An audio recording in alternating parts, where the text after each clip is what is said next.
say live yet. Oh, now it does. All right, we are on air. We're live. Hello, everyone, and welcome.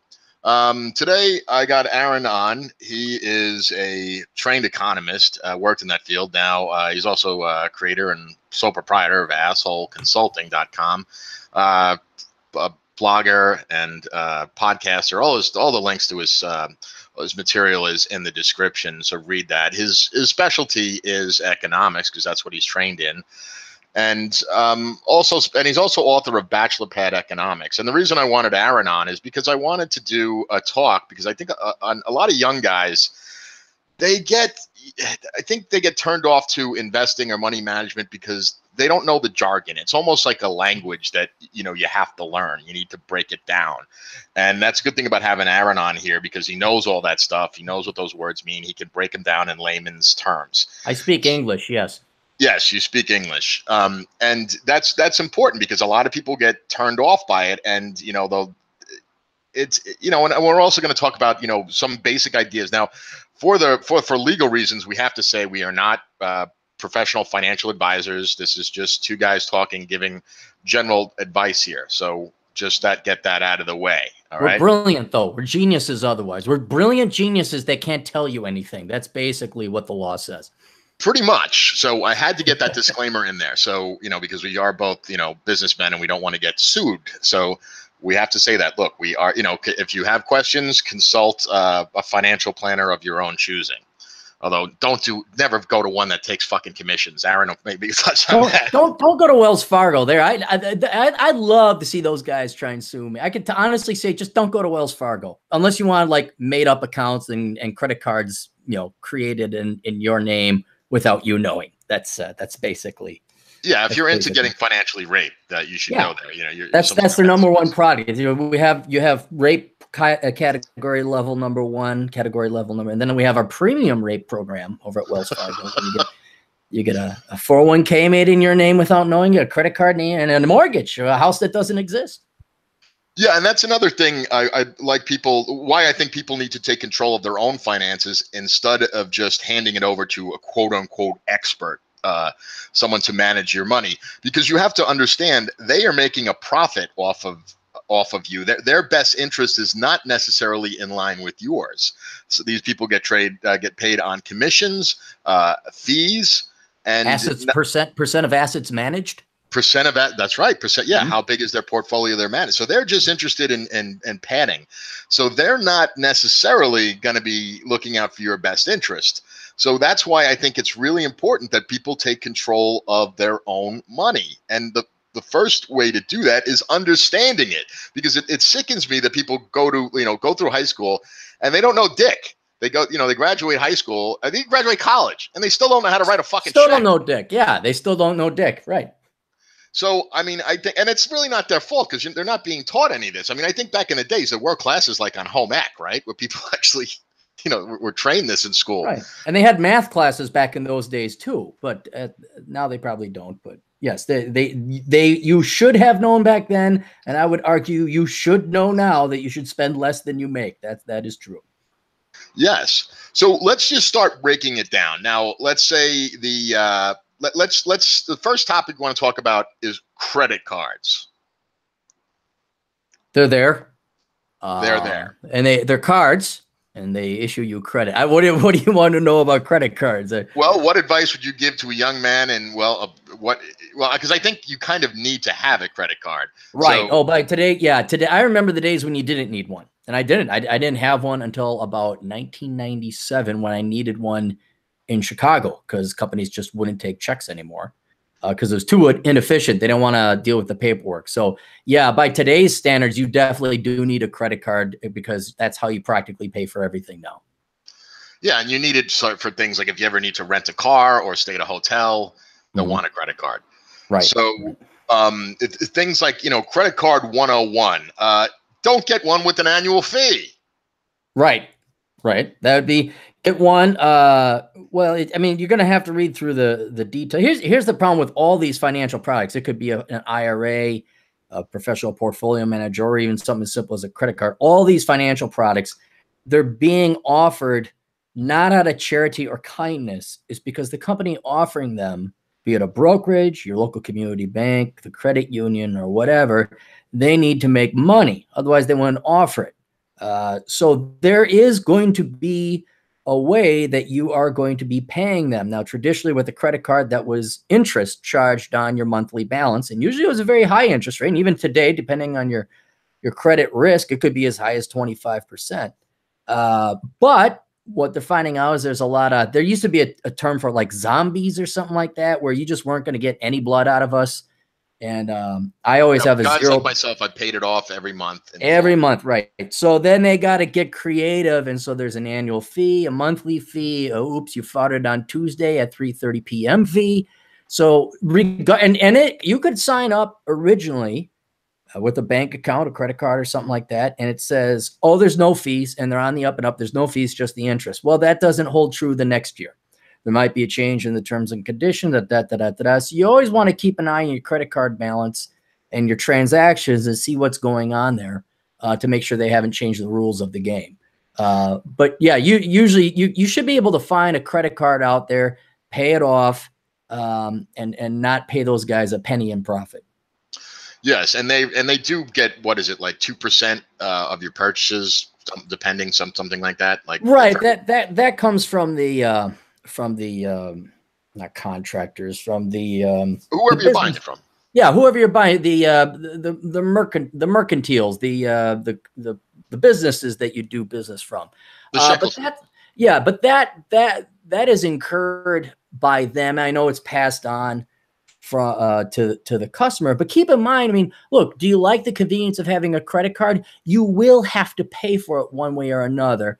And even if you have a zero balance, you pay it out every month, you don't get charged any interest, you are going to pay that 2% transaction fee. For example, I know you got PayPal, I have PayPal. I am more than happy to pay their 2.75% per transaction because it's that convenient. Because if I didn't pay that 2.75%, there'd be no PayPal.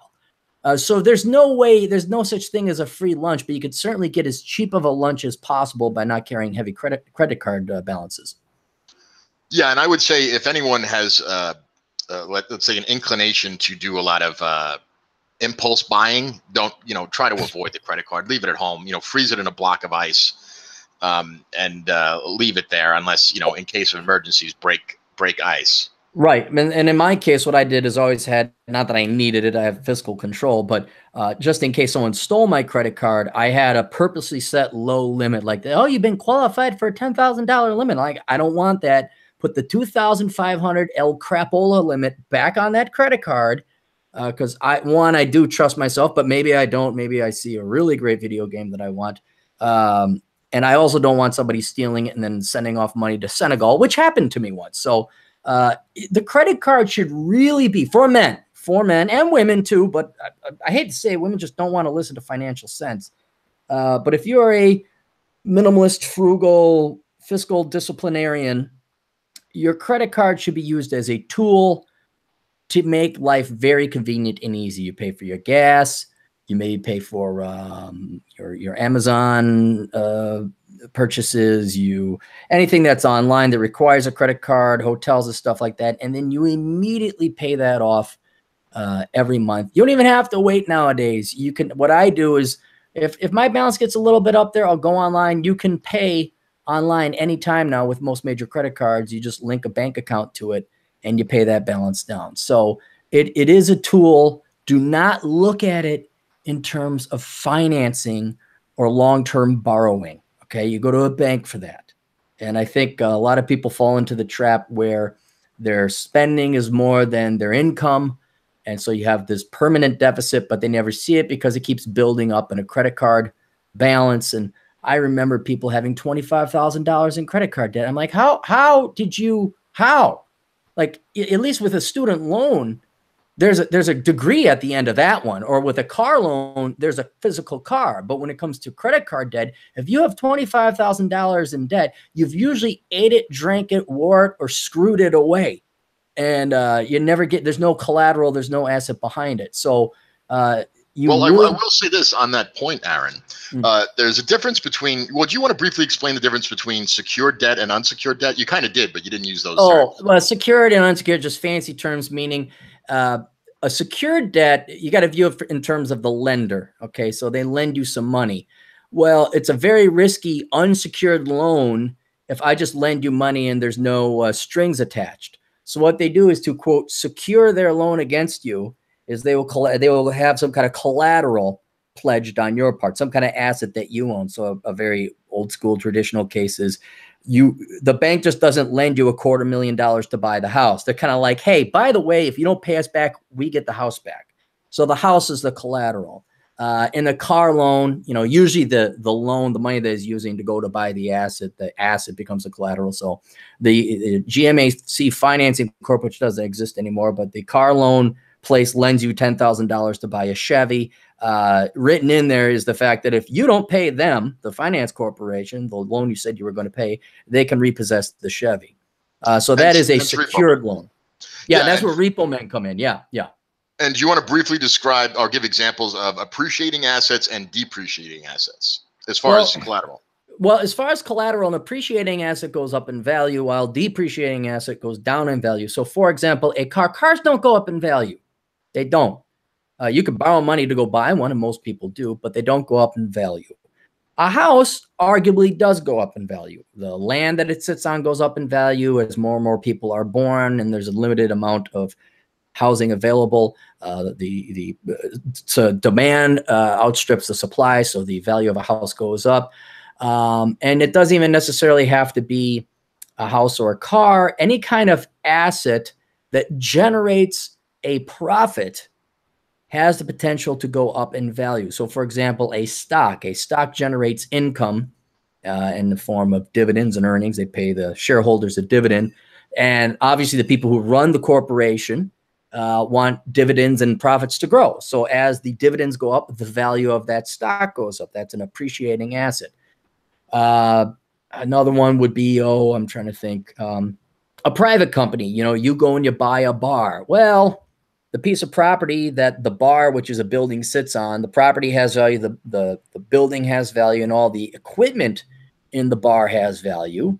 But if you combine the equipment and the building and the booze and you create a nightclub and it generates $10,000 a month in profit, well, now the value of that asset has gone up much more than the individual assets might have had individually on their own.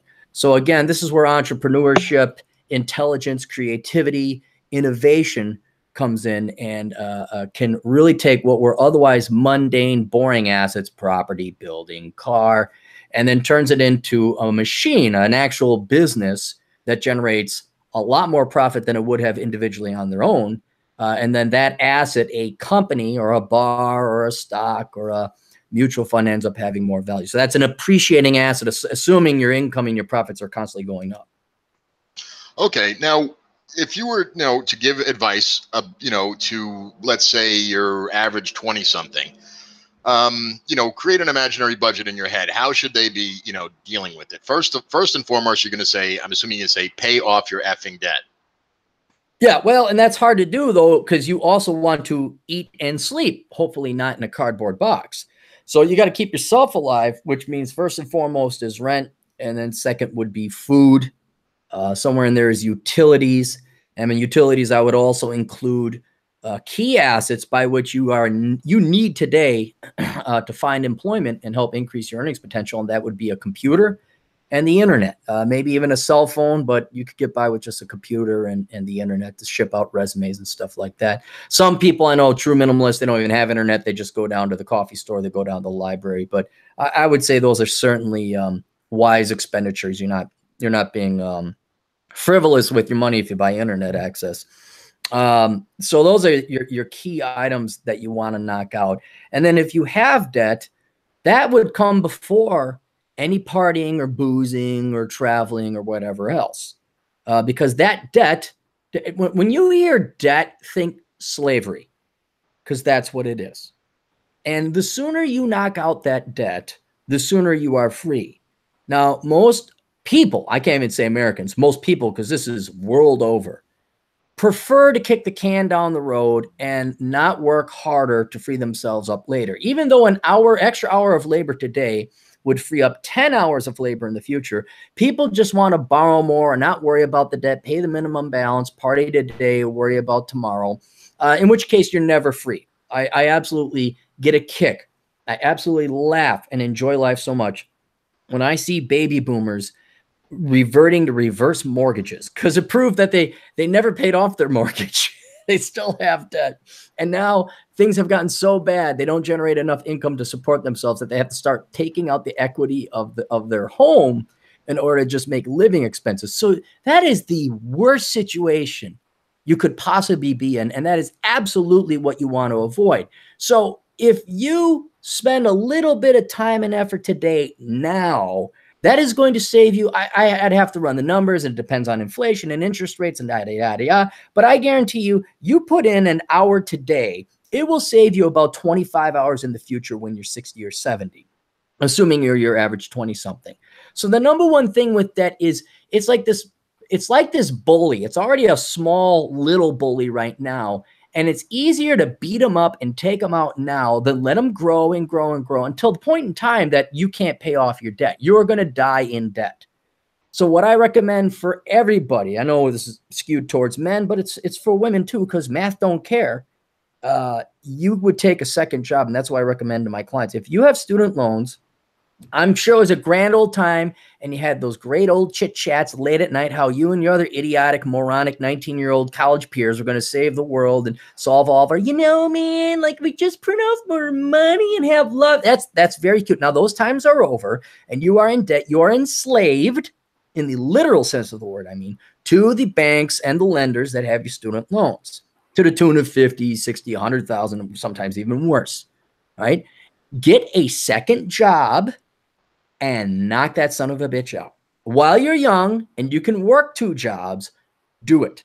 Right? Yeah, because I got to tell you, kids, like when you're in your 20s and you're a Superman and, you could party all night till 2 in the morning and then wake up at 6, there comes a certain age where, you know what? You can't do that anymore. Or you really don't want to. I mean, you could do it, but it's gonna, you just will be miserable, and then you will get sick. And then we start talking about real costs and consequences. If I try to do today what I did in my 20s and my teens when I went to college, and I went to school full time and I worked full time, I graduated without debt. Very few people did that. If I tried to do that today, I can almost guarantee you I would get sick, irrecoverably sick, because my body cannot physically take that anymore. So, and like I said before, if you start putting in, don't think of it like, oh God, I got to work 2 whole years, 2 full-time jobs. It's going to suck. Yes, it is going to suck. But in working those 2 full-time years, you are going to save yourself 30, 40, arguably even 50 years of extra future labor that you don't have to work paying off interest on those debts. So I cannot emphasize it enough now. Due to the mathematics of exponential math, the power of compounding, compounded mathematics, and amortization, knock that son of a bitch out now and never go into debt again. Never. Unless you're going to get a house and a mortgage, and we could talk about that later. But after you pay off your student loans, you should never go into debt for anything ever again, except for your monthly purchases on your credit card bill that you would pay off every month. Yeah. So guys, look, if you're in your 20s, unless you're suffering from some sort of illness or something like that, you can do a second part-time job. Yes, it sucks. Yes, it doesn't mean you get to go, party and, all this kind of stuff. Chase girls you weren't going to get anyway. Yes. But believe me, 3 years from now, you're going to be like, oh, thank fucking God I did that when I could. So, because you're going to have paid so much more of your debt off, if not eliminated it. And also, there's this, like Aaron calls it, slavery. It's true. There's nothing like the feeling of freedom. I mean, when I don't owe, like, I remember when I completely paid off my mortgage and I was like, I own this now. I mean, it's mine. I mean, it was such a tremendous feeling. Because I fucking hate that. I mean, with a few exceptions, I always paid off my credit card in full. I mean, it was kind of like my transmission went in my old car and I had to, that took 2 months. But other than that, I pay it off. So, that's just the way I roll. Now, I understand that's not always an option because there will be emergencies that happen in life where you need money and stuff like that. Yeah, you need $1,000 loan or whatever. Sure. but now I'd like to transition a little bit into giving actually real life examples of how, like, we could talk about our own experience, things you and I do to save money and be minimalists. You want to go first? Let me count the ways. Well, speaking of mortgages paid off, I have my paid off mortgage statement framed right above the computer. I'm looking at it right now. You're serious about it? I'll send you a picture. I got it. I got that son of a. That is probably the second biggest accomplishment of my life, is paying off that mortgage that early. But even one thing we could say, no matter the ways we could count to be a frugal or a minimalist, is to get into the mentality. Now, I have my mortgage paid off. I have excess funds. I make actually a pretty good income nowadays. But I have been living so much as a minimalist and being frugal and very good with my money that these habits simply aren't broken. They're good habits. It's like getting up every morning to go run. You tell a guy to not run after 30 years of getting up every morning and go run, he's going to tell you to go to hell. That becomes part of your ritual. It becomes an integrated part of your psychology and your brain. And so that's one thing I would probably recommend people do, is you get into the habits. And I guess one of the major habits that I got was no debt, of which we covered. And when you have debt, like a mortgage, a long-term debt, even though it's an asset, I would be working extra jobs and extra gigs. I worked security. I taught ballroom dance. I lived in a basement. I took on roommates. I knocked that sucker out. But beyond that, I never, and this is probably the second biggest one, I never borrowed money for a car. Never. I always paid cash for the car. And the reason why is that if you think about cars and transportation, if you buy new or you borrow or you lease, you are going to pay more in transportation expenses, car purchases, over the course of your life than you will likely housing or even your education. Because cars nowadays, my gosh, on the cheap, new is like 20 grand. On average, I think it's 36,000. I'd have to reconsult my figures. Well, I just purchased a car recently, a few months ago, as you know, because I love talking about my car. But right. you can buy a Civic, a Honda Civic, their base model, which is all you guys need. But like, if you're insisting on buying it, what I would recommend you do is buy a 1-year-old car from a dealership. So it's you have the 3-year warranty on what's left on the 3-year warranty. So you got another 2 years plus how many miles they put on it. And you can tell, they'll give you the Carfax on it, where if it had multiple owners or it was in an accident or stolen or whatever. So what happened to the car. And it's covered by them. They inspect it, and their reputation is attached to it. So they can't risk selling a junker, because their reputation in business, as Aaron will tell you, is everything. So that is I would say, because the first year you lose the car value on average. Now, there are some exceptions. The moment you drive your car off the lot, if it's a new car, it's lost 80% of its value. Well, I know about 80%, but it's lost. No, I'm sorry, 20%. I'm sorry, not 80. It's 20%. It's only worth 80% of its value as soon as you drive, because it's a used car. It had an owner.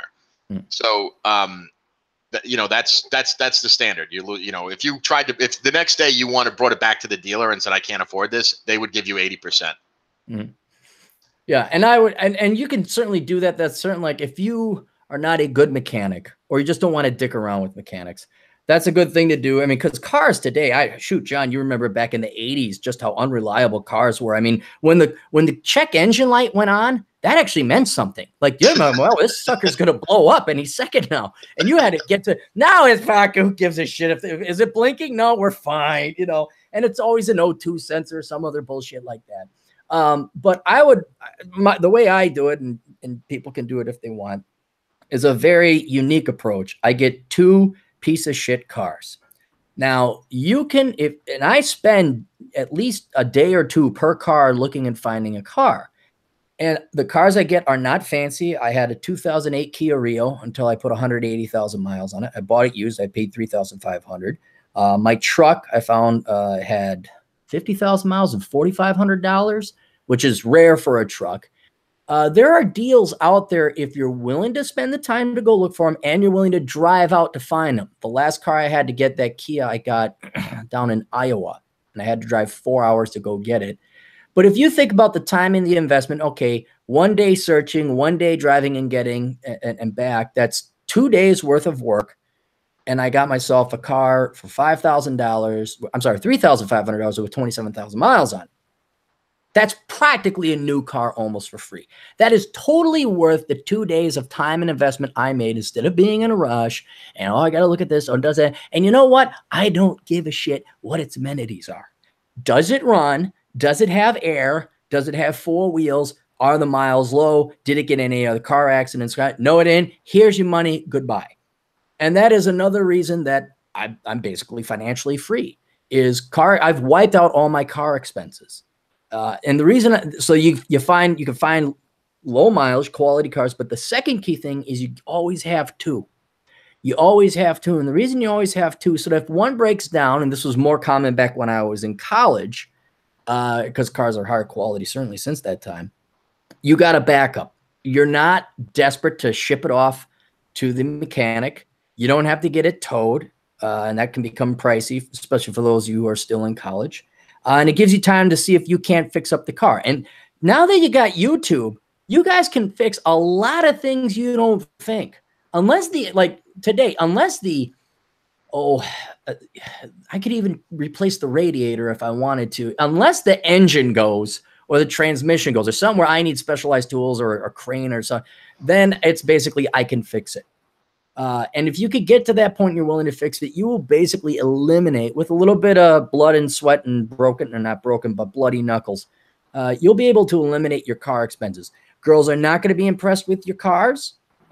Your friends are not going to be impressed with your cars. Your friends will. I will testify to this. They will mock you and ridicule you. Why do you got two crappy cars, Clary? Why don't you get a good, nice Saturn, like brand new or something? And these are the exact same people who, when I had my house paid off, gee, Clary, how'd you pay off your house? I don't know how you did it. Hey, check out my new SUV I just bought. It's only like $27,000 fresh out the lot. So that's what I recommend. Two crappy cars that you can fix. If you do some shopping, you invest the time, you're going to wipe out this huge expense in your life. And based on my estimates, I wrote a book called Poor Richard's Retirement. You will save up 2/3 of the money you need for retirement if you just pay cash for cars. Yeah, that's amazing, guys. Just think about that. Just paying cash, and so many people borrow their money for their cars. And at 7%. At 7%. Yeah, and you'll notice we talked earlier about Aaron gave the definition between an appreciating and depreciating asset. The reason car loans are short for cars, unlike a house per se, where you can get a 30-year mortgage, you're not going to find a car loan past 5 years because that thing they know it's getting worth less and less money each year because it's depreciating. That's why the length of the loan is shorter. And the interest is higher because the risk is bigger in the part of the lender. So right there, guys, so we dealt with cars. I don't know. It's not practical for a lot of people to have two cars. Even myself, it wouldn't be practical to have two cars just because if you live in a densely populated area, it's just not right. I mean, so some people can't do that. So if you're in a situation where you only have one vehicle, just buy something that is fucking reliable. And also buy something that is cheap on gas. We never know what the fuck is. I don't know if you remember. I don't know how many years ago this was. Like 2000. What was it, like 2008? When was that oil crisis? Was $150 a barrel or something? There was two of them. The one that got me into motorcycles was in 2004, 2005, and that's what prompted me to buy a motorcycle because gas was like $3.50 a gallon, and it was starting to cut into my budget. And yeah, you're helpless. You're just stuck doing that. And then there was another one, around 2009, 2010, where oil started getting a little bit pricey again, but then the American Bakken oil fields kicked in. I don't think we're going to have to worry too much about it because the American Bakken oil fields kind of will keep a cap and a limit on oil. If it ever gets too pricey, all they have to do is turn on the switch and we'll flood the market with oil again. But yeah, like you prefer to have a fuel efficient car as opposed to a gas guzzler.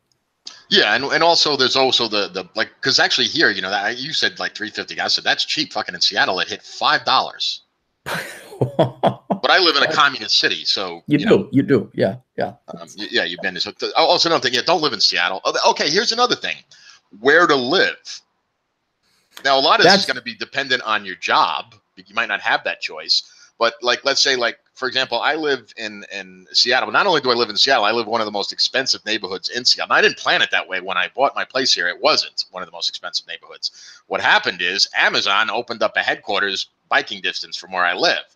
So everybody now wants to live real close to work. Well, fuck that. You know how much extra money you're paying just to be in the same zip code? Oh, and property taxes alone, and not to mention your cost of standard of living with traffic and everything.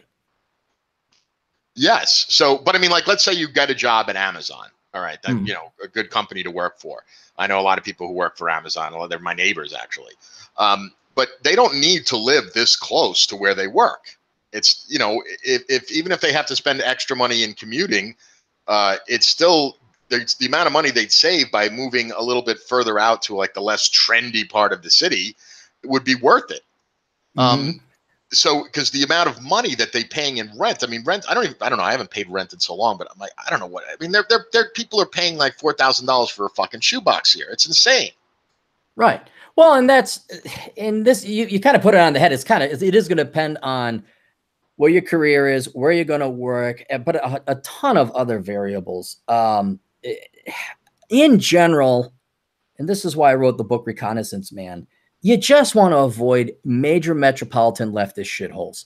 I know all the excitement is to go to the downtown area. I know back in the 80s for you and me, John, Hollywood cannot make enough movies about how cool LA was and how, you know, that's where Arnold Schwarzenegger was and the Lethal Weapon series and all the excitement was happening in LA.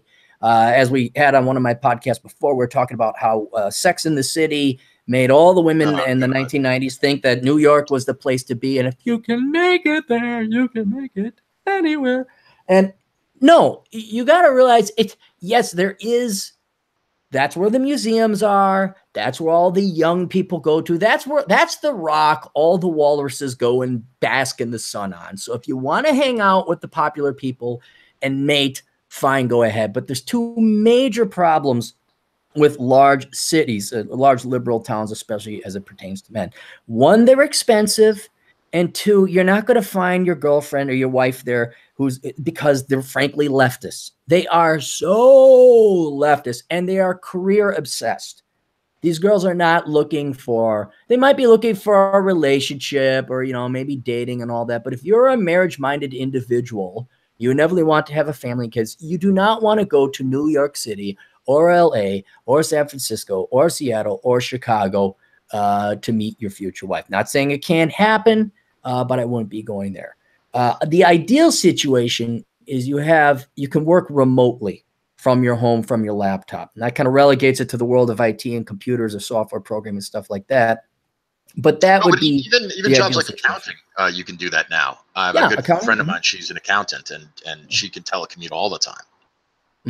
But and I don't want to begrudge anyone their opportunity to live it up in their 20s after college and go hang out in a major metro city. I think it's a good experience. I lived in Chicago, best days of my life when I was 22. But I lived in a $500 a month studio apartment. I didn't have a car, walked and biked and took the L everywhere. I basically lived the life that Ann Sturzinger is still living, except 20 years before. Yeah, but she's in her 40s, so God bless her. But in the end, if you want to have any kind of assets, if you get sick and tired of traffic and you're just sick and tired of the partying and the nightlife and the liberal people, which you will become, you're going to want to find some other town. And I can't narrow it down. I wrote an entire book called Reconnaissance Man that provides a methodological filtering process or system by which you can analyze all the towns and the states in the United States and how to go about investigating and reconnoitering them. But it is highly dependent on you and your own personality. But yeah, if you do your stint, rent, have fun in a major metropolitan area. When you're done with that and you get it out of your system, now you got to start thinking like an adult. And then, no state income taxes, tax states start to become appealing. Washington. Washington being one of them. Medium-sized towns like, say, a Nashville or Boise. Spokane, Salt Lake City, not exciting places, just nice, stable places with Vegas, even though you think that's flash and cash, it's actually quite affordable. those start to become way more appealing because they're affordable, they got good jobs, and above all else, there ain't no freaking traffic, or there's nowhere near the traffic as the major metro areas that attract all the young people. So you'd be looking at that. That's what I would recommend is when it comes to living. Okay, fine, go live where all the walruses bask on that one rock over there, and see if you can find your little piece of rock with the rest of the walrus. But when you're done with that and you're sick and tired of being claustrophobic with billions of people around you, start traveling the United States, start traveling and exploring and finding out where. And all of a sudden you're going to find a town like Flagstaff, oh, hey, look, it's not too busy. It's not too small. They got seasons. And then you're very happy in a nice, comfy town that has a good job. Yeah, I can't emphasize that enough. When you're young guys travel, because when you get older, you're not going to want to do it the same way you will when you're younger. And when you're younger, you can put up with more bullshit. You can stay in a hostel if necessary. You can do that kind of thing. You can do it on the cheap. When you get older, you're like, fuck that. When you get older, you don't want roommates and stuff like that. When you're in 20s, you just get out of college. You can handle roommates. I had roommates. I was like, yeah, whatever. But you reach a certain age, you're like, I can't deal with a roommate anymore. I'll end up killing this guy. Yeah. And then traveling does, and I cannot, you hit it on the head, but I can't emphasize that enough. Not only should you travel, but you should not view traveling as something fun. Traveling, I would almost say, is a job. A lot of girls they'll do the fucking standard run out. I'm going to go to Paris to travel to drink wine. When you travel as a man, your mission is an expedition. It is to do research. It is to go out there and explore and find out potentially where you would like to live in the future and plant your roots. That's what you'd like to do. Girls, they travel for completely different reasons that have no productive ulterior aim. So kind of, enjoy and go have fun and sample whatever the local activities are in whatever area you want to travel. But your primary goal when you're traveling, it should be to keep a keen eye out. Was like, can I live here? Is there anything that's going to make this a deal breaker? Am I falling in love with this town? What's traffic like? I know the brew pubs are all wonderful and great, but okay, what are property taxes like? Things like that is what you should be doing when you're traveling. Yes, exactly. I mean, so traveling, think of it, it's an expedition, and also, plan ahead of time, make it fun.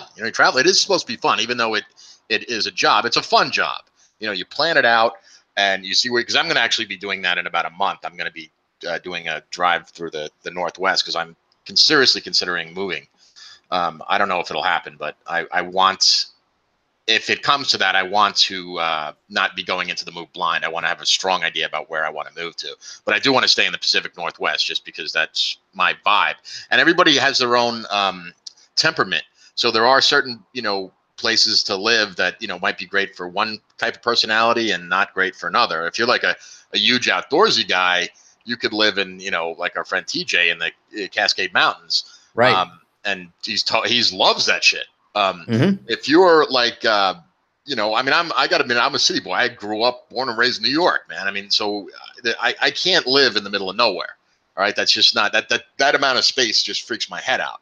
So I have to live in somewhat of a city. I mean, it doesn't have to live in a giant city, but I still will have to live in some sort of city. Maybe it'll be like Spokane or Boise or something, but I can't live in the middle of nowhere. That's just not me.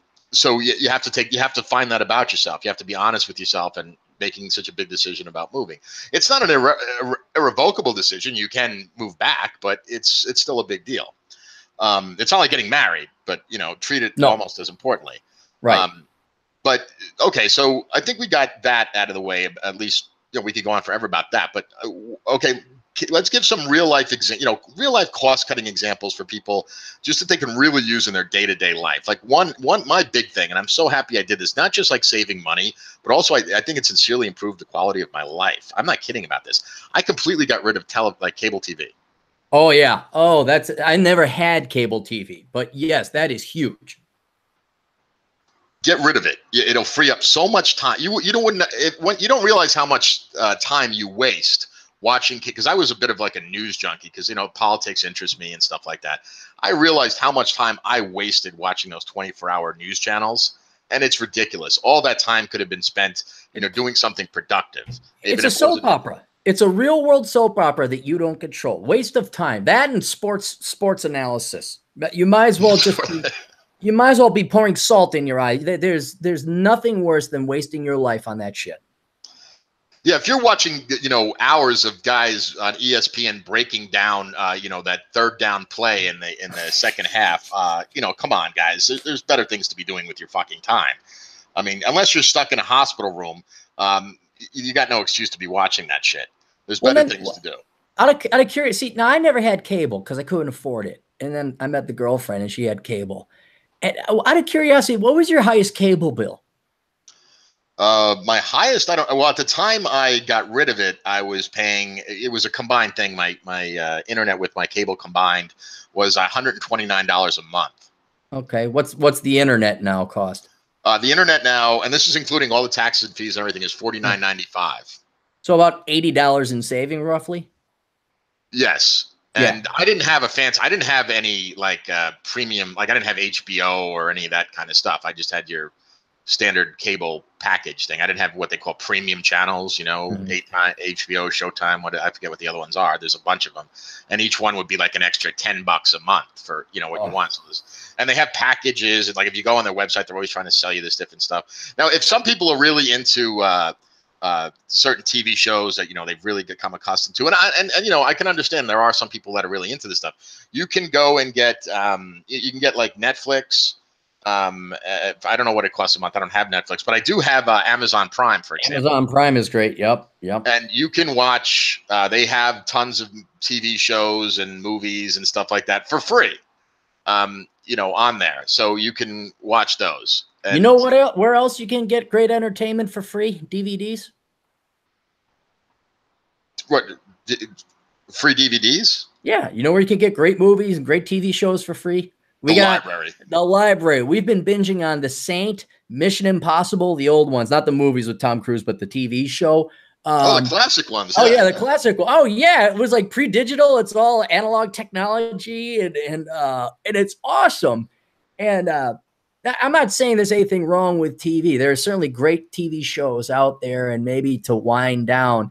But guys, life is not meant. Look, you sit in front of a screen, most of you during your work days. Anyway, 8 hours a day, maybe 9 or 10. Don't go home and look at another goddamn screen. Go get out and work. Go take a class. Go join a meetup group. You should be working out. There is no reason to have cable TV, none whatsoever. And just like cutting cold turkey, not to presume you'd be addicted, but just do it. Just turn it off. That is the last thing you need. Yeah, and you can still get television like the regular network TVs, depending on where you live. There is still over-air broadcast stuff, so you can still get a few local channels. So it's not like you're completely cut off if you were a huge TV watcher.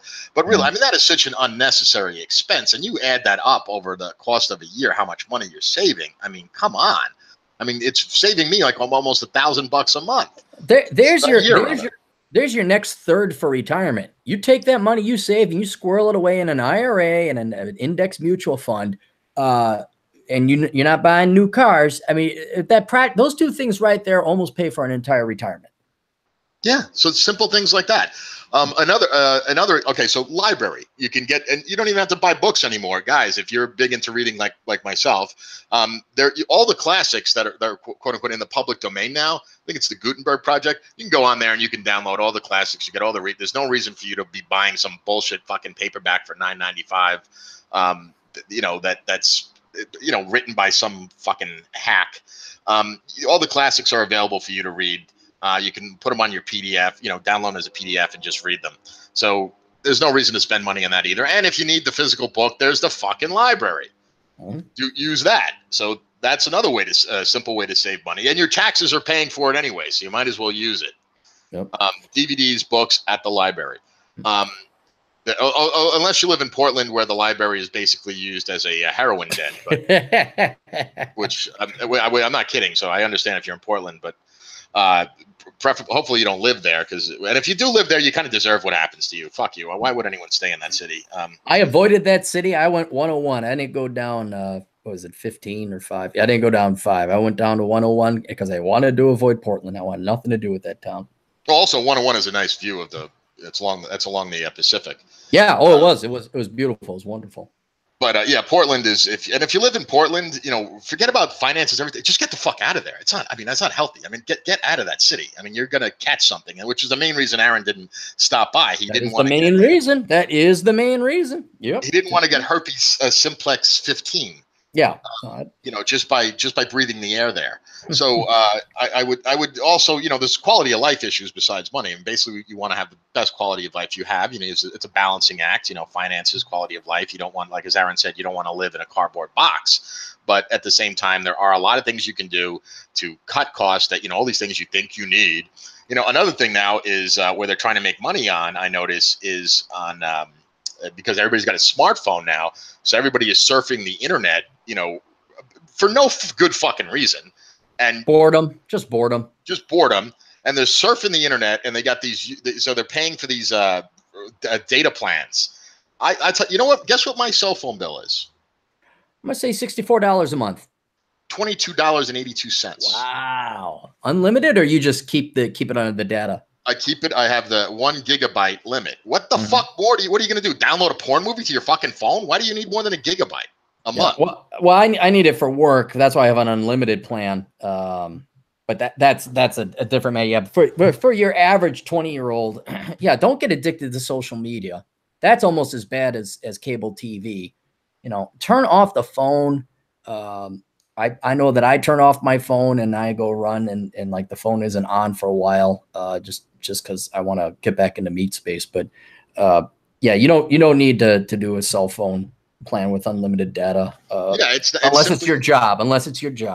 Yeah, and hopefully your job will pay for it. I mean, I actually had a job where they actually paid for my cell phone, which was nice. But if you're having to have to pay for it out of your own hand, then don't get, just keep it. And you can track your data like on the website, so if you're you're near going off it or something like that. And you say, well, they'll even give you a warning. They'll say you are half a gig away from, or half a meg from going over the limit. Yeah, so don't do that. And also, if you have Wi-Fi in your house, I don't think that doesn't get charged to your data plan. No. So you could do that, or use the local hotspots at the Starbucks or where the fuck the kids go nowadays. So that's another thing right there. I mean, just tools. Think about that. I was gonna say tools, and learning how to do home maintenance, assuming you own a house. It kind of along the same line of being able to repair your own car. But if you can learn to fix your own computer, and if you could become skilled enough in the carpentry and the trades, that is going to cut your home ownership costs down by a ton. And that's another thing that I personally do in my life. Is like, well, even today I was cleaning out the gutters, but then I also repaired the gutters, and I looked at the rafters. And the past week I've been re-landscaping, so I don't have flooding in my basement and all the other wonderful things that come with home ownership. But let's put it this way. How much would it have cost me to have a gutter guy come out and repair the gutter? So that probably would have been at least $150. How much would it have taken to have the professional cleaners come down and dry out carpets and then clean out the basement? That would have been at least $400, I'd imagine. And with a little bit of tools and sweat and gristle and YouTube, I've saved myself $600. And so that's almost, gosh, that's a whole summer and change of golfing and motorcycle riding right there that I just saved myself. Yeah. And so just things like this that you consistently do will pay off. And, the word this compounding effect it has, saving money. It's just freeing it up. And it's like extra money. So let's say Aaron still had a mortgage and he has this extra, he saved this extra $600. Well, I know what Aaron would do with that if he still had a mortgage. Hey, what? An extra payment. That's what that $600 got. So you want to explain amortization and the importance of why you want to pay off more of your mortgage in the beginning? You want to briefly explain that? Yeah, that's probably a really important thing there. And the reason why is that you got time working for you. Normally when you're saving money, a penny saved is a penny earned, except when it comes to debts or, quote, amortization. This is where that exponential math or compound mathematics comes in. The way compound interest or math works is it's all about growth rates. So if you have an interest rate of 5%, each year your balance is added to it 5%. But the reason it goes asymptotic, it goes exponential, is because it's not 5% of the original principal balance that's added each year. So say you have $1,000 loan, it's a 5% interest rate. Every year, $50 is added to it. No, the first year, there's $50 added to the balance. Now, your new balance is $1,050, and 1.05% of that is more than 50. It's $50.50, and then that is added. Well, now your new balance is not 1,000. It's rather $1,100. I'm sorry. Yeah, it'd be yeah. Well, let's just go with the math. Now it's $1,100, $1,200, and depending on the interest rate, and it starts to grow faster and faster and faster because the interest is not being charged on the original principal balance, but rather all summation of total of money that you owe, including accrued interest. And so this is what ends up happening with exponential math. Now, the interest rate plays a huge role in that. Obviously, an interest rate of 2%, you don't have to worry about paying that off as quickly as you would something at 20%. But if you pay off your loans early, you are essentially using time to lower the amount of interest you have to pay in the future. And so in say a 30-year mortgage, and it depends on the interest rate or whatever, but if you, let's say you got a mortgage for 30 years, you signed it. The ink ain't even dry on the mortgage that you just signed. And then you take one mortgage payment and you immediately pay the bank that in extra principal. That would shorten the mortgage by the equivalent of 5 to 6 mortgage payments, right? So for one mortgage payment, you saved yourself 5 to 6. This gets back into that thing of, an hour of labor now might save you 5 to 10 down the road. So if you can knock out the principal early, and this is why working a second job or getting some extra hustle is so important early on, because it's going to save you multiple amounts of that time invested down the road. For example, if it's year 28 in a 30-year mortgage, there's not much point in you paying off the mortgage early. Now, I mean, it's pretty much amortized or paid down all the way that there's some token amount of interest and principal left. But if you knock this stuff out early, time works for you in like a multiplying factor to help pay down your debts early. So that's why when I had signed a mortgage or I had taken on a loan, I would pick up extra security shifts. I would teach extra dance classes, and I would just suffer and do without. And I'd take globs of money and just pay that sucker down so that, okay, I sacrificed a year of my life now, but I saved myself 10 years of my life in the future.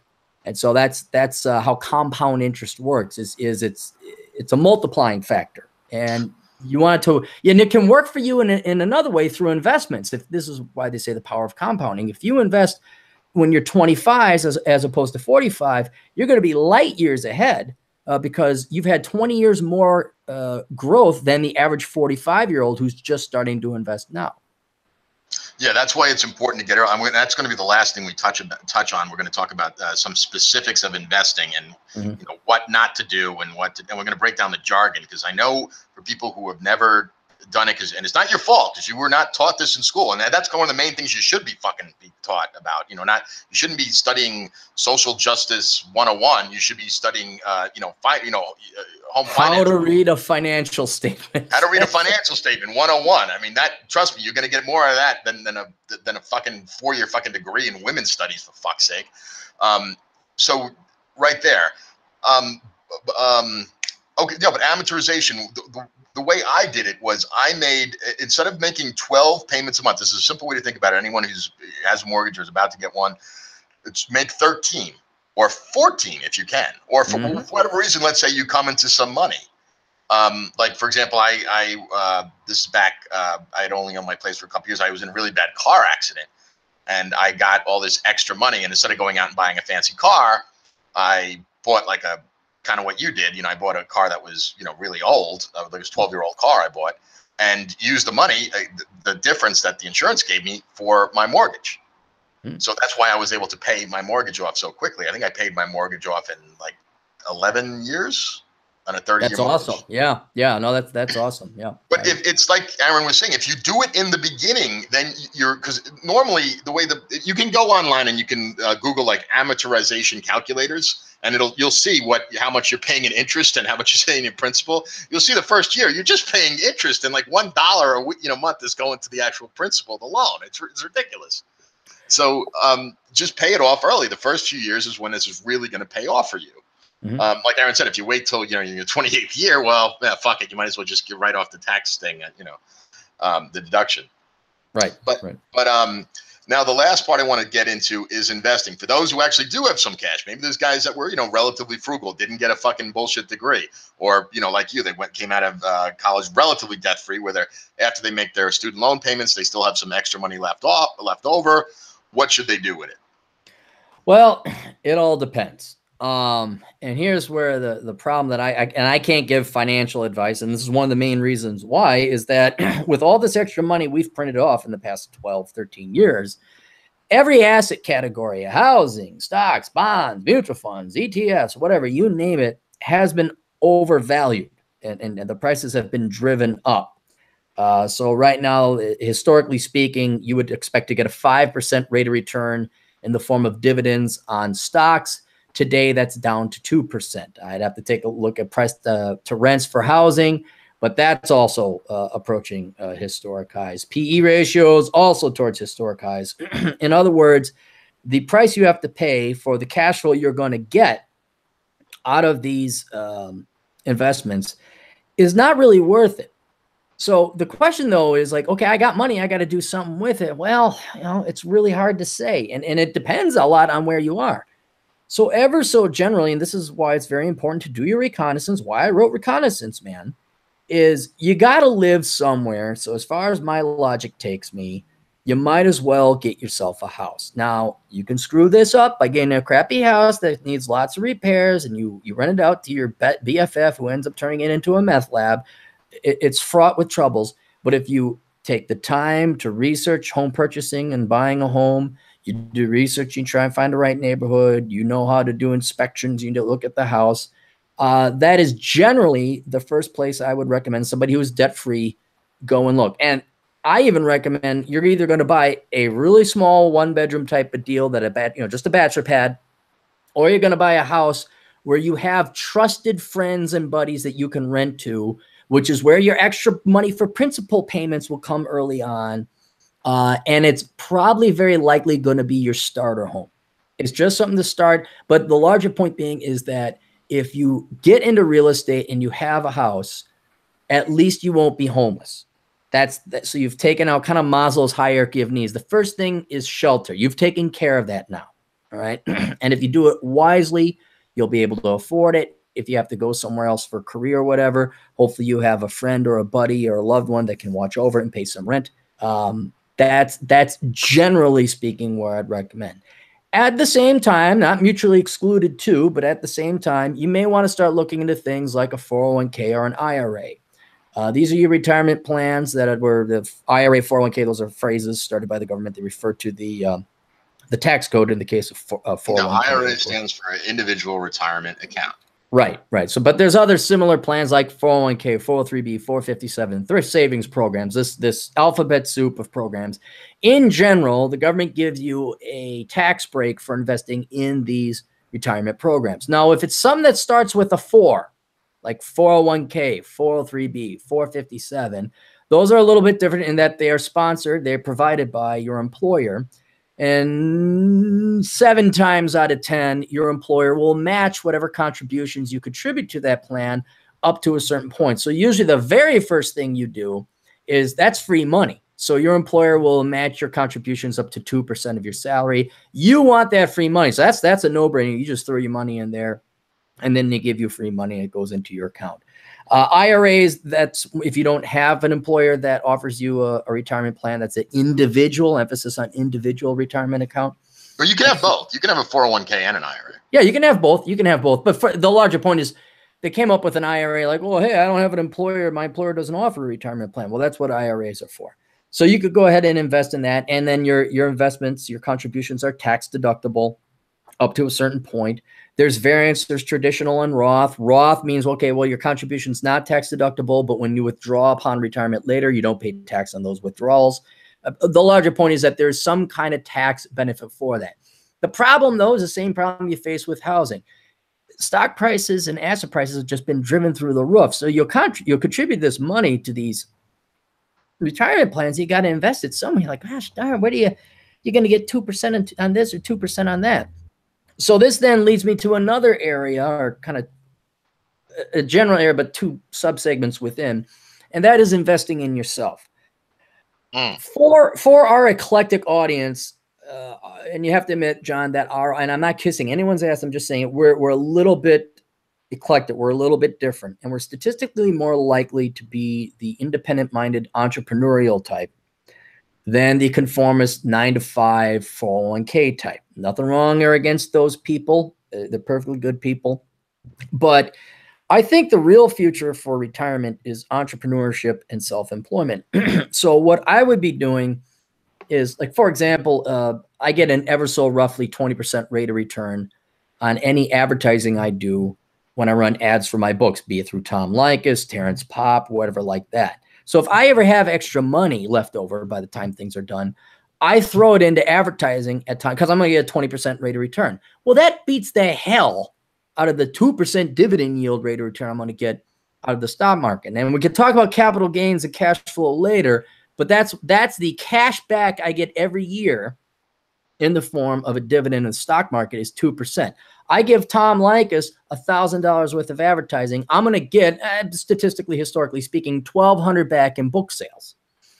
And so I think investing in an entrepreneurial idea is the future. The problem with that is, what is your entrepreneurial idea? I mean, that's where I can't answer that. It's really up to you.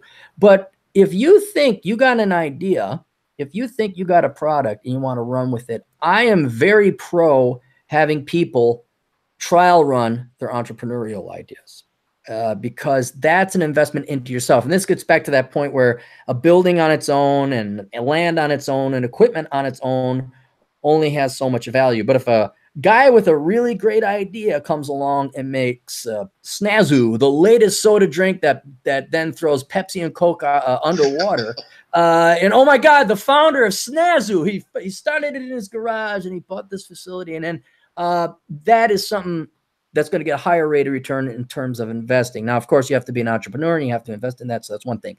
A hybrid, or the other subsegment within this, is investment in training and education. Now, I do not mean getting your master's at some washed up fucking Big Ten worthless university. I get my MBA. That is not an investment. That's a pissing away of money. I mean getting skills that are going to have an obvious cash flow positive rate of return in the future. So, and this all depends on who you are. If you're in the world of IT, it may be getting like additional Cisco certifications or additional web programming language or computer programming language certifications. If you're a mechanic, it may mean going and get ASE certified. If it's just you yourself and you want to, and you don't have to have like some actual officially ordained certification. It can just be, I went to the local community college to learn how to work on my own damn cars. And for $500, I learned how to do all this stuff that's going to save me way more than $500 in the future. I want to learn how to gunsmith. And so I learned how to gunsmith, and now I offer my gunsmithing services to people. It really depends on what your career is, where you want to go, where you want to do. But what your interests are. I mean, if you're not someone who is inclined to, write computer code like myself, that's not my thing. I would have no, that's not going to take for me. But like actually the gunsmithing thing, I'm going to have to talk to you about that offline.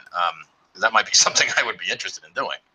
Right. And there's as many, and you don't even, like I said, you don't want to go to college, pay $500 of credit, have some washed up fucking hippie Marxist dipshit professor tell you about how much you suck because you have a penis and you got white skin. I don't know. I don't want to learn how hating myself helps increase my income. That's not an investment. That's just self-flagellation. All right. So you want to go online. Maybe there's like certain programs and certifications that are very specific. Like I have a client recently, he's in supply chain management, and there's a certification he could get, and he's going after that certification because it'll help him land more jobs. So it's stuff like that. I hate to say the continuing or the CPE education, but that type of stuff, investing in your stuff, yourself, so that each hour of labor, each unit of time that you offer in terms of labor, you can charge more in the labor market. And I think that is a higher rate of return than you're going to find throwing your money into an index fund and getting your 2% dividend yield each year. Right, but do you believe people then should not? I mean, like I'm sure you still have money in the market, some money. No, I have none. No, I'm in an all cash position. Okay. All right. Well, I'll just say this: for people who do, I'm just making a suggestion. Never pick individual stocks unless you know something. Maybe, but then you probably break it in some sort of SEC law. But I don't believe in buying individual stocks anymore for investment purposes. Now, there's trading, which I'm not going to get into because unless you know what the fuck you're doing, I used to be a trader. Unless you know what the fuck you're doing, you're going to get wiped out doing that. I don't recommend it unless you have fuck you money. But as far as investing goes, I recommend people buy ETFs, so tracking stocks that track the major indices. Now, Aaron, do you just want to explain what that is?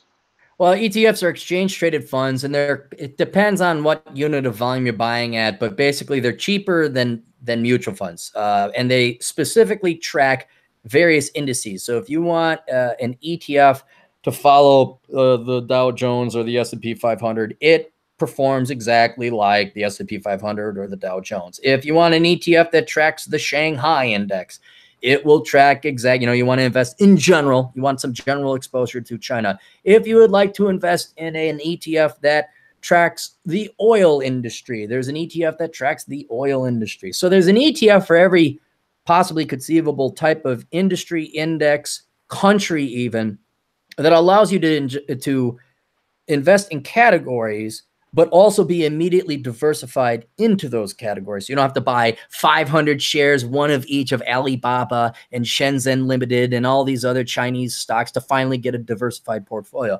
The other advantage that ETFs have over mutual funds is that if you buy in large enough amounts, and it depends on what your commissions are, but let's just say $2,000 to $3,000 or more, your fees or your trading costs as a percent of your total investment go below that of mutual funds. Now, there are some mutual funds out there, some index mutual funds that have got really low expense ratios. And if you're investing $300 to $400 a month here or there, you'll want to go with the index funds because if you invest $300 to $400 here through ETFs, you got to pay a commission on ETFs, whereas mutual funds you pay fees. So the commissions can really eat away at your capital and your investments if you're trading small amounts on ETFs. So that's why I recommend, $2,000 or $3,000 or more per transaction. Then you might want to go with an ETF. Or if you want to still get the same investment index exposure, you go with a mutual fund, index fund, and that's what you still get the diversification, the exposure to that particular segment of the industry at relatively low cost. Yeah, so I recommend for those who want to, do some investing in the market. And by the way, they also have ETFs for bonds. Mm-hmm. So they're out there. So you could do your own research. You could just, on Google, there's YouTube videos and stuff like that. But don't let anyone sell you something, okay? Just, do your own research. Go to the fucking library if need be. Mm-hmm. And maybe some of you guys might have come into some cash. I don't know, maybe you're an inheritance or something like that. I do believe if you have some serious money, that you at least put some of it in the stock market. But if you're going to do that, I recommend like using a tracking stock where you're just going to buy. You could invest in the Dow, the S&P, or the whole NASDAQ. And you might explain why that is. Why index investing became so popular? Because a lot of people say, "Well, why the index?" And there is a reason. Well, there's two main reasons I can think of. One is that if you look at all these money fund managers, all these mutual funds, the majority of them underperform the fucking S&P. Yep. So you got all these, and you're paying them a fucking fee to manage this, and they're living large. You're paying them a fee to manage your money, and they're underperforming what you would just got if you just bought the S&P and just let it track. It's like paying a hooker to give you a worse blowjob than your girlfriend can do. That's basically how if it translates into boy world. Then exactly. So it's, and they'll always, and also there's so many, a lot of times the people that are selling you these things, like mutual funds and stuff like that, the brokers and stuff like that, they're getting a cut along the way. And when you buy these track stocks, there's because they don't have to decide I'm going to trade. There's no real thinking involved. They just have to modify their portfolio based on the market capitalization of the individual. Well, we're going to get too complicated here, but basically how big the company is, and they have percentages that they have to keep. Like we're going to own so much of, let's say, Amazon as opposed to how much percent of Apple. They have to keep that kind of in line there. But other than that, there's not a lot of, so it can be basically automated by an algorithm. So you don't have some schmuck up there getting a hair up his ass and say, "Hey, I think I'll short the US dollar today." Right. Well, they take so much less. I mean, and think of it in terms of mutual fund management. If you're trying to beat the index, like, we're gonna beat the index, we're gonna have the highest performing mutual fund. Well, that takes scores of analysts, marketers, HR people, marketing, and then you got to have a mutual fund manager, or in some cases, multiple mutual fund managers, statisticians, actuaries, all these resources. So that's where they call them actively managed fund, because they're actively managed. Whereas if you just get an index fund, all you need is one guy to go in, switch the Excel spreadsheet around a little bit because the S&P changed a little bit that day, and then they swap in and out of these regular, and that's it. There's no marketing, there's no HR, there's no analysts, there's so much less overhead. And that's why you get these mutual fund management fees of below 1% a year. So they're very cheap compared to those funds that are actively trying to beat the index or get the highest rates of return possible. Yeah, and what you'll notice with those funds is they might have a stellar quarter, or maybe even a stellar year, but then the next year they'll lose money. I mean, that's extremely common. Typically, the best they do one year, they pay for it the next, because the market's always shifting.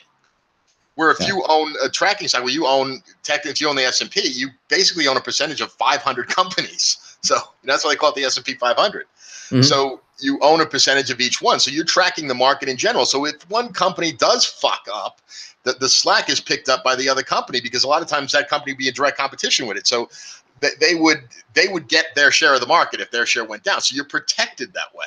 So unless you really know what you're doing investing, unless you worked in some capacity like that, or you're just like a total geek when it comes to finances or something like that, I do not recommend buying individual stocks. I really think that's bad juju, man. Yeah. Well, the question really is, like, do you want to, if you're going to invest right, then you have an inordinate amount of self-study at least to do in order to do it correctly. I mean, you almost think like it's almost like dental work. Like, I'm going to do my own dental work. Well, you better go and study a lot and become very dexterous to get some mirrors. And I wouldn't say investing on your own is like that. But there are some short tricks to the trade, such as index investing, that you can beat all these assholes that went to school for 4, 6, 8 years to get their masters in finance. They all went to Wharton. They have analytical people. We have these people and that people. Oh my God, we're just so smart. And then you can still beat them by just investing in the index. About, last I looked, 85% of the time. So there's some cheap ways you could self-manage your own account without having to pay a professional. But as John said, you're not going to statistically stand any better chances trying to individually pick out stocks that the wolves of Wall Street are picking out there. So the conventional wisdom now is, just invest in the index and forget it. Yeah, and also you're freeing up time. I mean, if you're managing your own fucking portfolio, my God, and just the stress of it, fuck that. Put the money in, buy it and forget it. And do you remember, not to interrupt, but do you remember the 90s when everybody like belonged to an investment club and they were always checking their stocks, Yeah. I used to trade options. I was really big into option trading. Okay. So CME and all that. And I won't explain options to people because that's going to get over your head really quick. But not Aaron's head. I mean, our listeners. But so I think we're gonna leave it there. Except I would like you to plug your books that are specifically related to the topics we talked about. Well, I had some other stuff. Did you want me? Because there are just some other things. You want me to take some notes? Okay, so I don't think we have to review this one. But no stupid degrees. I think we got that. Have we beat that to death? I think our audience is. Audience has that. I'm still surprised to this day that still 2/3 of the people go and major in stupid shit. I mean, it's like it doesn't change. But in case you're new to the program, don't be majoring in stupid shit. So that's, and go to a fucking state school. And I would say this: go to 2 years of community college, transfer to a state school, and do it that way. Yeah. Or even nowadays, there's accredited online programs like Western Governors University or ASU, but you're going to want to double check to make sure that their programs, the individual programs, are also certified. Yes. But there's more educational opportunities coming up that exist today that didn't exist 10, 15 years ago. That's it. So I think we all got that covered. Another major thing, just please don't fuck up. We could talk about math and finance and what should we do and you have to understand that money is basically a financial or numerical representation of how well or how poorly you've invested your time. That's all money is a representation of your time. And if you fuck up, John and I could give you the world's greatest advice. We can't go back in time and unfuck your fuck up. So, and the number one fuck, John, what do you think the number one fuck up of people is? The most crippling and most common. Why are people poor? Why are people poor? Number one cause. There's multiple reasons, but there's one main cause. I don't know. Bad decisions in youth. I don't know. Well, yeah. No, that's okay. But what specific bad decision, typically in youth, do people do that make sure that they are poor? Well, one I would say is borrowing $100,000 to go to college to get a degree in women's studies. But even worse than that, I'll say $250,000 on average per unit. Let's say. What is it? Tell me. I don't want to know. Children. Don't fucking have children you can't afford. Okay. I don't care if you want to have the baby. I don't care if you want to feel loved because you don't know who your dad is. Your mom's a fucking coke-whore. I don't care if you think you love the man. You want the man to be with you. I don't care if every once in a while I see a guy that actually wants to have a kid. I don't care if you think you want to have a kid with guys. Wear a fucking condom. I don't care if you got to go get a freaking vasectomy and have it reversed, or make a donation at the sperm bank and freeze some of your boys so that you can judiciously give it to a woman in the future. Girls, what if you might be listening? Stop fucking having kids you can't afford that me and John and all the other workers have to pay for, because even though we pay for it, you're still fucking up your life because you still need time to take care of that damn kid. The vast majority of poverty in the world, not in the United States, but the world, is caused by kids you can't afford, right? If for any other reason, the concept of per capita, because once you have a kid, you've just halved your income and wealth and assets and cash per capita. So that's the number one thing, okay?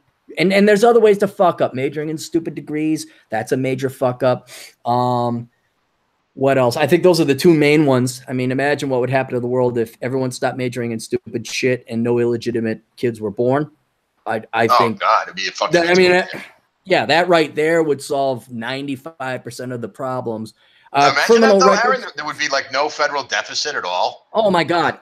We'd be so far advanced. It'd be insane. There'd be no poverty. There'd be no, I mean, poor would be like $150,000 a year on average. I mean, yeah, I'm poor, man. I poor can't would be like, get a new Porsche this year. Yeah, you got last year's Ferrari, I see. I mean, it's just, but pertaining to guys, I think avoid crime. Just avoid crime. I don't care if I don't care how much that asshole deserves to get punched in the face. You don't punch him in the face. You turn around, you walk away. It's not cowardly. That guy is going to get his in the end, because that type of behavior is not tolerated by criminal element. Do not become the criminal element, though, that gives him that justice, because then you end up in jail. So for a lot of guys, especially if you're poor, I remember being poor. I remember being angry. I remember being pissed off. I remember like graduating from college, having no real job or career. And it's only by the grace of God I didn't end up in jail sometimes. So just don't. I got to cop to the fact I've made some, in my past, I have been the stupid guy that punched that person. And, fortunately I was able to avoid jail. But, right. It's a huge risk, guys. And even if you're avoiding jail, I mean, I'm just thinking about it now. He could have sued me civilly. Easy. Yeah.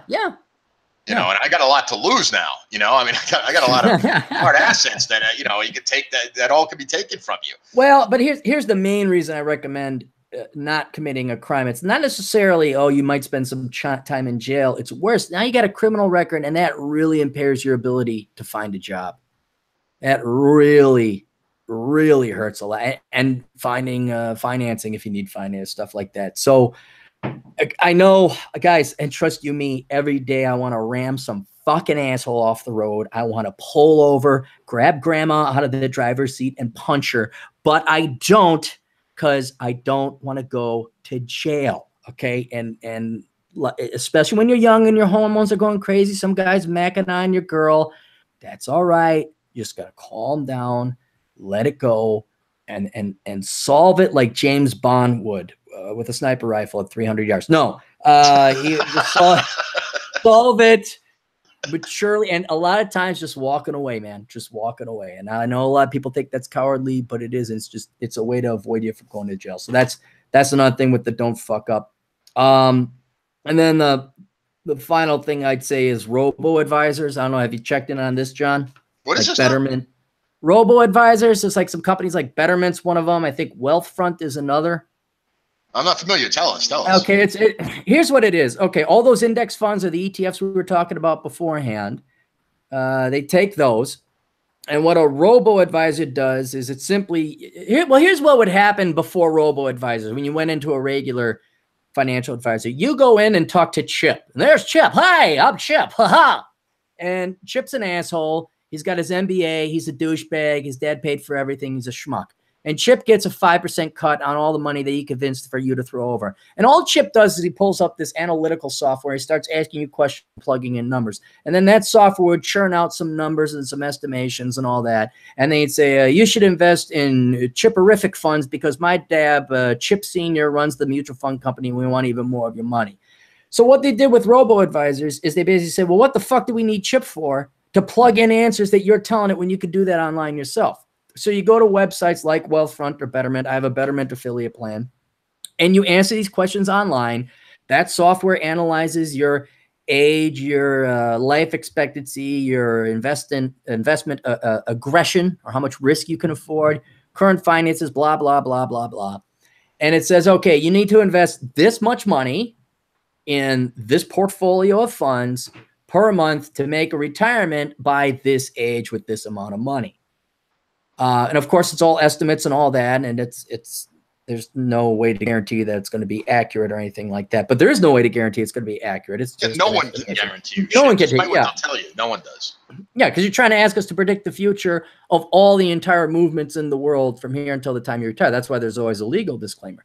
The larger point is this: they got rid of Chipperoonie there, and they also they only invest in indexed funds, because they too know that they beat the index. They beat the majority of professional managers 85% of the time. So you're investing in these very low cost index funds based on a retirement analytical software that gives you a retirement plan. And you just basically set it up like that. You set up an IRA account through the robo-advisor. You plug in that much money every month and it invests it automatically for you. And because there's so little human involved, you're going with index funds, so that doesn't require a lot of human labor. And you're doing robo-advisors, you're filling in your own analytical software. The managerial costs of these things are very low and they're automated. So if you're talking about wanting to save time, and this is what I do, although I'm waiting until the next crash before I even bother with that, although that may never be coming. That's what I'm recommending in terms of saving time, because now it's automated. Now you've gotten rid of Chip and Thaddeus and Steve Aruno over there, who's charging 5% of your portfolio every year, and you replaced it with robots and indexed funds that'll do a better job than they statistically could. So I'd recommend people also look into robo-advisors if you're looking to start setting up a 401k. I'm sorry, not a 401k, an IRA or a Roth IRA. All right. Yeah. Well, excellent. And by the way, there are just, if you guys are going to do research about IRAs, there are restrictions about what you can put in an IRA, that type of retirement vehicle. There are some things that you can't do in an IRA that you could do with your own private trading account. They don't let you do short-term trading or do options or things like that in an IRA. But I think that's above, beyond any. Yeah, I won't worry about that. But I also add one thing. I like to keep what I call my Mad Max money. I own about 500 ounces of physical silver, and it's just my Mad Max money. It's just and it might be a silly thing, but it makes me feel better at night. Yeah, I'd say have a little bit of cryptocurrency as well.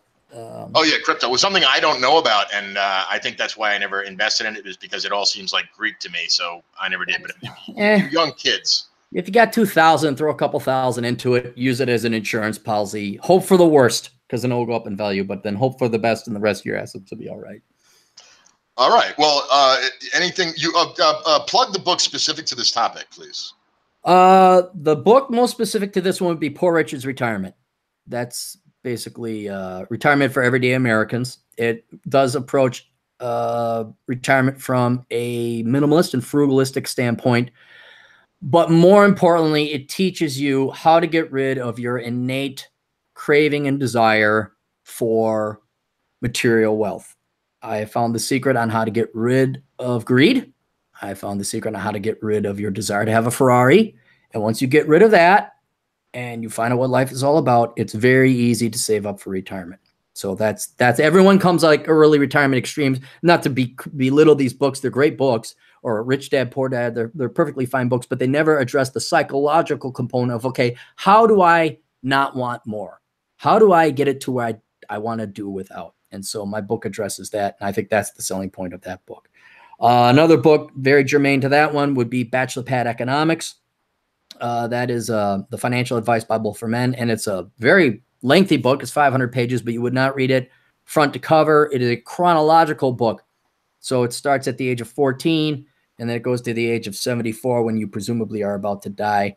So the beginning stuff is like good grades, learning how to work on cars. The ending stuff is estate planning, and oh crap, you're going to die, and funeral home insurance. And everything in between is the 401ks, IRAs, stuff like that. So you would get that book and consult it topically if you wanted to. But that is like a reference book. It is a reference book. Yeah. I even say so in the first chapter. Don't read this front to cover because it won't make no sense if you're a 63-year-old guy. Find out where your topic is and start there. Another important book, Worthless. I think everyone knows about that one. That's if you're about to go to college. Although it is ever so simply summarized as don't major in stupid shit. But if you want to know the economics and what is a good degree, get that book. It's a nice short book, worth the money to buy and read, because it will save you $70,000 of a worthless degree, not to mention 4 years of your. Talk about return on investment. That book is probably your biggest. Dude, I don't know any hedge fund that even comes close to a rate of return on some of those books. I mean, you get Worthless, and it makes me no happier than when I hear someone, yeah, man, I was going to major in education. I switched to electrical engineering. I'm like, fuck yeah. Because that kid's life just got a hell of a lot easier and a hell of a lot better overnight. Yes. And dividends, I mean, it's almost incalculable because, the law of compounding interest, you change someone's life at that age. When they're 18, they're deciding, Oh yeah. It's no, I save those. I have I print them off and I save them in my moment. So when I'm in my nursing home and dying, I can read through them. Like, oh yeah, I did do something to help the world. And then I know this is not a popular book, but it keeps coming up because people keep asking the question. Look, you bring up a great point. Like, okay, where would you go if you sold your house, John?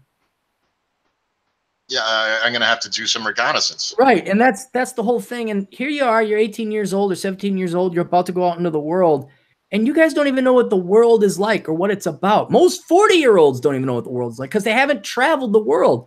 And I'm not saying to become a world traveler, but what I'm saying is, look, before you invest all this time and money going to that school in that town to major that thing, why don't you go thoroughly explore the United States, because that's the country I'm familiar with.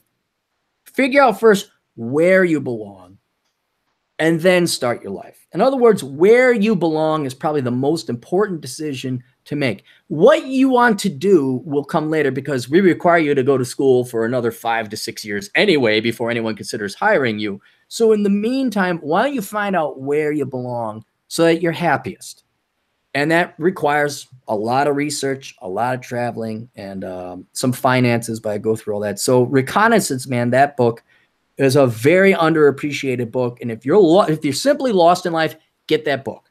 It's very methodical. It's very logical. I would also say this wouldn't apply to everybody that's about to go to college. If there are any really young bloods listening here, if it's at all possible, I mean, maybe your parents won't allow this and they were going to be the people that are writing your check to college, but if you could take a year off and, maybe travel, do something, or just go into the workforce, actually work, and then go to college. And let me give you my reasons why I think that's a good idea. One, you will be more mature. When you're 18, believe it or not, you might think you are. You're not a grown up. Okay. You really are not. You're a man child. So that year, if you spent that year working, even it's some shit job, you're working at a clerk. I worked as a clerk in a fucking law firm, bullshit file clerk. Get some real life experience and then go to school. And that year, when you do go to school, you're going to take it more seriously. You're going to be less likely to be just fucking around and better grades. Yes, you'll get better grades, which leads to better opportunities. You'll be able to identify bullshit easier too. Like when your Marxist professors come in there and tell you all this and that, and then you realize that you working that summer means you have more real world working experience than your 68-year-old professor. You'll be most able of these to. guys, they never left academia. They don't know what fucking life is like. Yeah. So that's my. I mean, for some people that won't work. I mean, I know there are some people that are natural students and really good at. But other guys, I think, fuck it, take a year, man. Literally, just go start college at 19 instead of 18. And, I mean, if that's feasible, but, if you're getting a scholarship or free rate, fuck it, go. But if not, if it's coming out of your own pocket, do that. And you'll save some cash too. I mean, if maybe you're in a situation where you can still live at your folks, you'll save some money and they'll probably be happy for the first time. Basically what John and I are trying to get you guys to do is, I don't know, you ever see, what was the sniper movie, Jude Law and Ed Harris in Russia? I don't think I saw that one. Battle of Stalingrad. Oh, you mean the real life? Yes, that Enemy at the Gates. Enemy at the Gates. Well, the scene where they're just pushing the Soviet soldiers once they get off the boat, they give one guy the gun, they give one guy the ammo because the guy with the gun is likely going to die. Like pick up his gun when he dies, and they're just channeling them into this kill zone, and they're just getting slaughtered. What John and I are trying to do is get you guys to like, hey, maybe we ought to climb up this building and get a look around first before we go channeling down into our death. I mean, if you just take the time, because that's all what the schools and your teachers and your guidance counselors are doing, is they're just pushing you through like lemmings to go this route, go this route, go this route. Half the time, they don't even know they're sending you to your death. What we're saying is take a year off, go climb up a building, look and get a survey of the land first, get a survey of the battlefield, and then employ yourself, then deploy and take up a position. Because if you take that time, you're going to save yourself more than a year of time. Everyone thinks, I'm going to lose, I'm going to fall behind. Dude, it ain't a race. Yeah, you're going to get light years ahead if you take that time to figure out the lay of the land first, and then invest your time and effort in education and youth, by the way, which is a depleting asset. Wisely, you'll come out way ahead of your peers, even if they do graduate a year before you. Yeah, but you're going to be the one with the better grades and more mature experiences, and you probably have more contacts because you actually were in the real fucking world for a year, where they're just getting out of this. They've been in school from fucking birth till they were 22. They don't know dick still. So. There's that too. Get real world experience. There's no way to put a price on that, man. The stuff you learn, it can't be learned in a book or a classroom. You just have to experience it. So yep. I think we'll go out on that note. I just want to say thank you to my guest, Aaron Cleary. Links to his website, his podcast, his Business Asshole Consulting. You can hire him for a one-on-one consultation, and he'll get very specific to your individual circumstances instead of this kind of general stuff we're talking. He can really break it down for you and give you all sorts of advice. So I encourage you to check out all those links below. Anyway, Aaron, thank you so very much. It was a pleasure to have you on. And to everyone listening, thank you. Take care and hit the like and subscribe button, guys. Hit that like and subscribe button. All right, everybody, take care.